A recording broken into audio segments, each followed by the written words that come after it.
Certains mûrissent dans le secret, sous la terre. Nous en voyons la germe apparaître dans le champ. Mais en connaissons-nous pour autant le fruit? Le fruit croît sous la terre, et au temps de la récolte, elle est visible. Ainsi, le fruit est travaillé dans le secret. Certains arbres ont des fruits d'un poids qu'ils ne semblent pas pouvoir tenir. Des fruits visibles qui nous montrent que la branche ne semble plus les tenir. Le fruit prend de la maturité, et pourtant, ce n'est pas encore le temps de la cueillette. Le fruit est pourtant visible de tous, mais la nature de la branche fait que le poids du fruit la fait très lourdement pencher. Certains fruits seront une difficulté pour celui qui les tient. D'autres encore sont si légers et pourtant indispensables pour produire la vigne.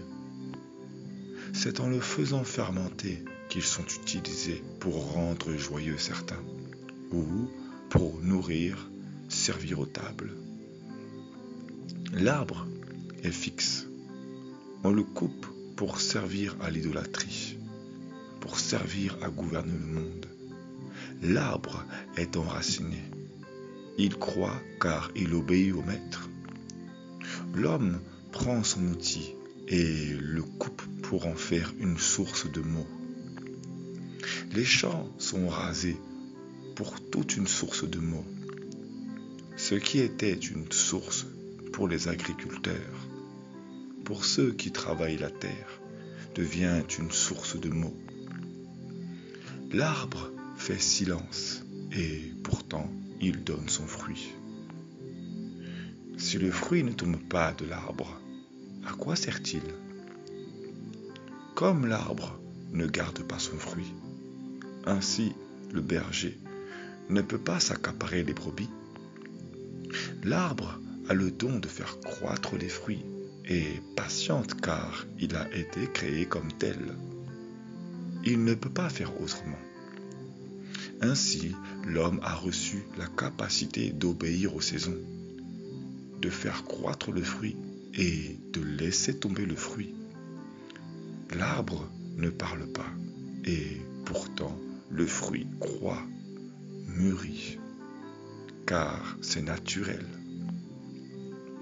La nature n'enseigne-t-elle pas l'homme?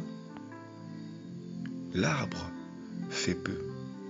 Il reste sur sa position. Qui peut l'en arracher? L'homme utilise l'arbre pour en faire une idole. Voici la situation. L'arbre donne du fruit, puis l'homme veut créer sa propre nature. Ne décore-t-il pas l'arbre pour ses propres traditions? Ne va-t-il pas jusqu'à se faire une image de l'arbre pour perpétuer ses traditions?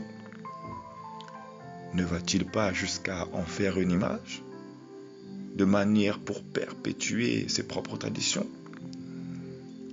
Ne va-t-il pas jusqu'à le décorer et ainsi vendre ses enfants et sa famille à des Baals?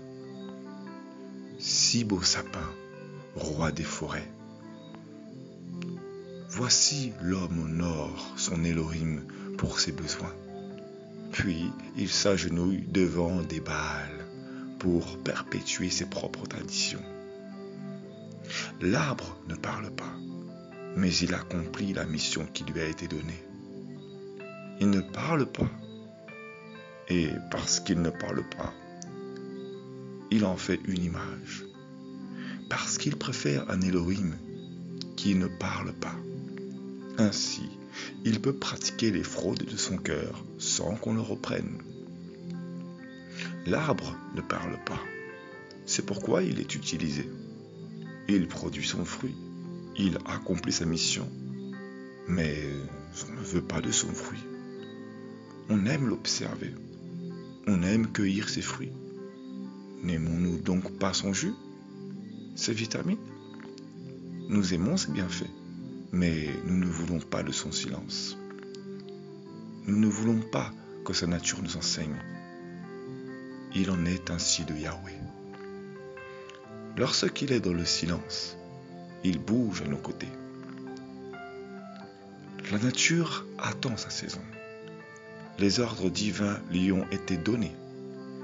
Les champs donnent leurs fruits en leur temps. La terre est labourée au temps donné. L'homme n'agrée pas tous les fruits, car tous ne passent pas à sa langue.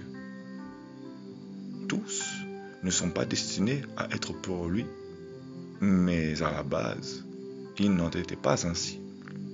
Tu mangeras de tout arbre du jardin. Mais l'orgueil, le fruit défendu, la connaissance fait que nous connaissons le goût. Et nous ne pouvons malheureusement goûter à tout, parce que nous savons ce que nous n'aimons pas. C'est pourquoi Adonai nous travaille, car il n'en était pas ainsi avant le péché de l'homme. Yahushua a restauré ces choses, mais l'homme coupe les arbres pour en faire des idoles. Un arbre est fixe, mais tant qu'Elohim n'a pas déraciné, il reprendra sa forme, même s'il paraît faible. Yahweh sera sa force. Tout comme l'arbre est coupé pour devenir une idole, c'est ainsi que l'on coupe la nature de l'homme. Tradition, offrande, idole. C'est ainsi qu'il est coupé et jeté au feu, car il est une idole, recevant des offrandes, décoré pour des traditions humaines. Nous ne voulons pas du fruit de l'arbre. L'homme ne veut pas être en silence. Il veut des honneurs.